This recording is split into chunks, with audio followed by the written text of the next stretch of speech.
नमस्कार, मैं लक्ष्मण स्वामी। आज हम गणित विषय की कक्षा 9 के पहली प्रश्नावली संख्या पद्धति का अध्ययन करेंगे। संख्या पद्धति प्रश्नावली में हम संख्याओं के बारे में पढ़ेंगे और कुछ संख्याओं के बारे में हमने पिछली कक्षाओं में भी पढ़ा है। तो वो संख्याएं कौन सी है, जैसे प्राकृत संख्याएं, पूर्ण संख्याएं, पूर्णांक, परिमेय संख्याएं, यहाँ तक हमने पिछले सालों में पढ़ा है। इस साल में हम इस प्रश्नावली में परिमेय संख्याओं का दशमलव प्रसार पढ़ेंगे, अपरिमेय संख्याओं के बारे में पढ़ेंगे।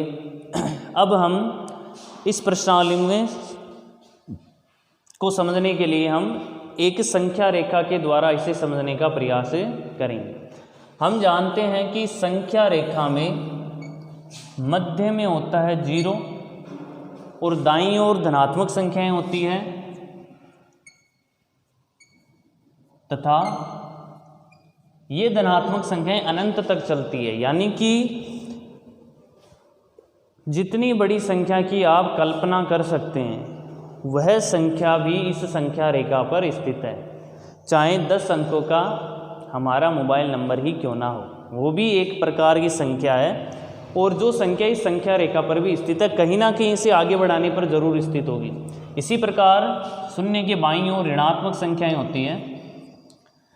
अब जो हमने पिछली कक्षाओं में जो संख्याएं पढ़ी है वो पहली प्रकार की संख्याएं पढ़ी है प्राकृत संख्याएं, यानी कि संख्या रेखा पर 0 के आगे जो ये 1, 2, 3, 4, 5 इस प्रकार आगे अनंत तक चलती है, ये सारी संख्याएं हैं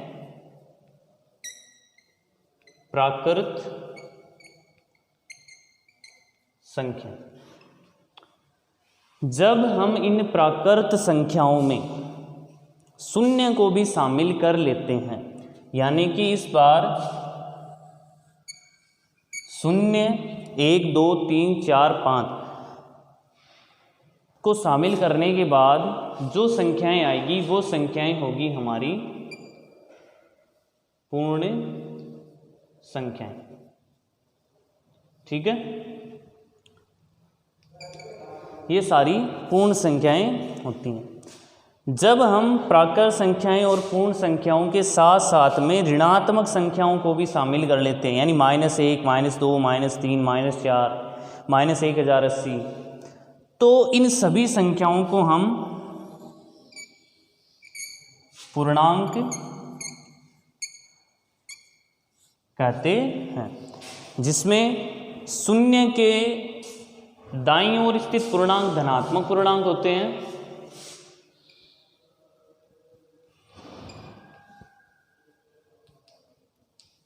तथा शून्य के बाईं ओर स्थित पूर्णांक ऋणात्मक पूर्णांक होते हैं। अब सवाल ये आता है कि शून्य धनात्मक है या ऋणात्मक है, तो शून्य न तो धनात्मक है और न ही ऋणात्मक है। अब बात आती है परिमेय संख्याओं की। इन संख्याओं के बाद हम परिमेय संख्याओं की बात करते हैं। आपने पिछले साल परिमेय संख्याओं की परिभाषा पढ़ी है कि वे संख्याएं जिन्हें हम P/Q के रूप में लिखें तथा Q का मान 0 के बराबर नहीं होना चाहिए। उदाहरण के लिए हम लेते हैं 1/2, 3/7 या फिर -11/12। तो ये जितनी भी प्रकार की संख्याएं हैं ये सारी परिमेय संख्याएं कहलाती हैं।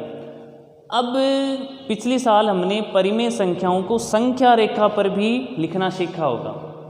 ठीक है, अब संख्या रेखा पर परिमेय संख्याओं को दर्शाने के लिए हम क्या करते हैं, जैसे हमारे पास 1/2 है और हम ये भी जानते हैं कि कोई भी 2 प्राकृत संख्याएं ले लो या फिर पूर्णांक ले लें। जैसे मान लो ये कोई भी 2 पूर्णांक है, -2 और -1।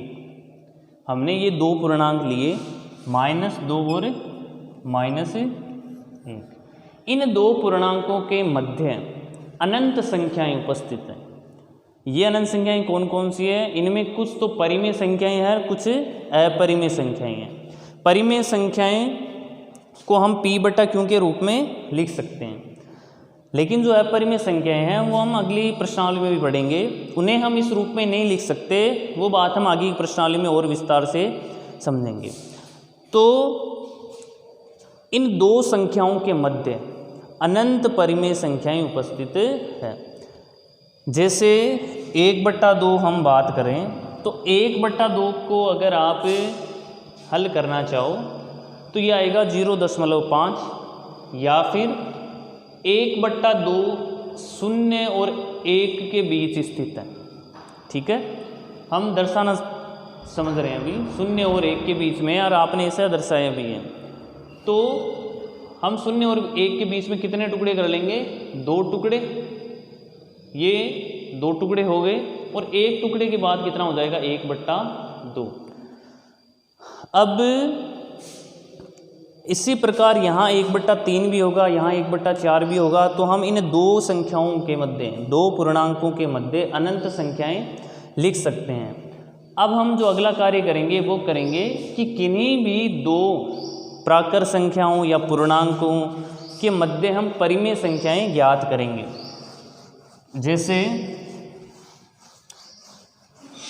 हमें मान लो ज्ञात करना हो 1 व 2 के मध्य कोई भी 6 परिमेय संख्याएं। सवाल है 1 व 2 के मध्य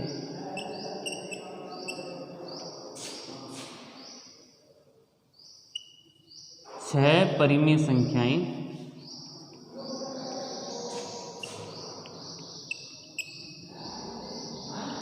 ज्ञात करें। ये कार्य हम पिछली कक्षा में भी कर चुके हैं। इसमें हम क्या करते हैं, हम 1 व 2 को जोड़ते हैं और उसमें 2 का भाग लगाते हैं, जिससे हमारी पहली परिमेय संख्या आ जाती है। तो पहली परिमेय संख्या कैसे आती है कि जो पहली परिमेय संख्या होगी वो होगी 1 और 2 को हम जोड़ेंगे और इसमें 2 का भाग लगा देंगे। ठीक है, तो ये संख्या आएगी हमारे पास 3/2। ठीक है, और ये संख्या इन दो के मध्य स्थित होगी। तो अब हमारे पास जो 3 संख्याएं होगी वो संख्याएं इस रूप में आ जाएगी कि 1, फिर ये बीच में 3/2, फिर ये 2। अब जो दूसरी और तीसरी परिमेय संख्या होगी, आपको याद होगा कि वो जो दूसरी आएगी वो तो इन 2 के बीच में आएगी, और जो तीसरी परिमेय संख्या आएगी वो आएगी इन 2 संख्याओं के बीच में। ठीक है, तो अगर हम दूसरी परिमेय संख्या ज्ञात करें कि दूसरी परिमेय संख्या वो हमारी होगी इन 2 के बीच में। तो ये रफ कार्य है, ठीक है ना, समझने के लिए ये केवल 1 + 3/2/2, तो ये आ जाएगी आपके पास दूसरी। इसी प्रकार जो तीसरी परिमेय संख्या होगी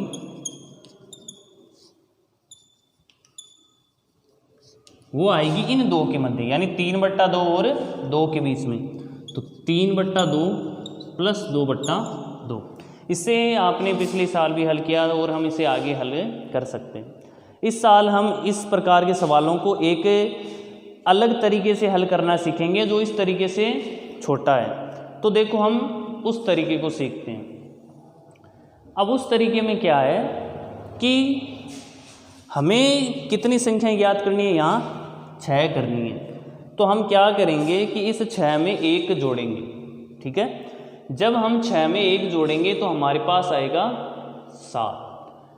अब आपका काम ये है कि आपको जो हमें जो संख्या याद करनी है 1 और 2, हमें 1 को कुछ इस प्रकार लिखना है कि इसके हर में 7 आ जाए। ठीक है, 1 को आप कुछ इस प्रकार लिखोगे कि इसके हर में 7 आ जाए। तो यहाँ अगर 7 होगा तो 7 में 7 का भाग देंगे तो 1 उत्तर आ जाएगा, यानी हम 1 को इस रूप में लिख सकते हैं। इसी प्रकार 2 को भी आपको इस रूप में लिखना है कि उसके हर में 7 आ जाए। तो 2 लिखने के लिए आपको यहाँ पता है कि हमें यहाँ कितना लिखना होगा, 14 लिखना होगा, ताकि 14 में 7 का भाग गया तो 2 उत्तर आ जाएगा। अगर मान लो 3 लिखा और आपको नीचे 7 लिखना हो तो हम कितना लिख देंगे, सोचो, तो वो संख्या होगी 21। तो हमने 1 और 2 को हर में 7 के रूप में लिखना सीखा। अगर आपको 3 को लिखना है तो 21/7 यानी 3 उत्तर आ जाएगा। तो अब हमें इनके मध्य 6 संख्याएं ज्ञात करनी है। तो हम लिखेंगे अतः 1 व 2 के मध्य 6 परिमेय संख्याएं। पहली परिमेय संख्या हो जाएगी इस 7 की अगली संख्या 8/7 से, अगली संख्या हो जाएगी 9/7, अगली 10/7, 11/7, 12/7 और 13/7। तो 1 2 3 4 5 6। तो इस प्रकार हम इससे भी जल्दी उत्तर प्राप्त कर सकते हैं और दोनों उत्तर ही सही माने जाएंगे। अब ये प्रश्नावली जो 1.1 है, उस प्रश्नावली में केवल इन्हीं बातों को पूछा गया है, तो आप उसे किताब में देखना और उसे हल करने की कोशिश करना। अभी तक आपने जो पढ़ा उसका गृह कार्य इस प्रकार है। पहला सवाल है, आपको 2 व 3 के मध्य 5 परिमेय संख्याएं ज्ञात करनी है। दूसरे वाले तरीके से ज्ञात करेंगे कि यहाँ 5 ज्ञात करनी है, तो आप इसमें 1 जोड़ेंगे तो आएगा 6, और प्रत्येक संख्या के हर को 6 बनाने का प्रयास करेंगे। फिर आगे आपको बताऊंगा। दूसरा है, परिमेय संख्या किसे कहते हैं और उदाहरण लिखने हैं इसके, परिभाषा याद हो जाए, ठीक है। फिर अगला है, क्या -2 एक परिमेय संख्या है? अगर यह एक परिमेय संख्या है तो इसे p/q के रूप में लिखें। अब आपको एक कार्य और करना है कि इस वीडियो के साथ में आपको इस पाठ का PDF में मिल जाएगा, जो आपने एक्सरसाइज है वो उसका भी आपको PDF मिल जाएगा। तो आपको इसे दोबारा से देखना है और पढ़ना है, और प्रश्नावली 1.1 तक जितनी भी उसमें बातें लिखी गई है उन बातों को पढ़ेंगे। जो बात नहीं समझ में आए वो आप पूछ लेंगे।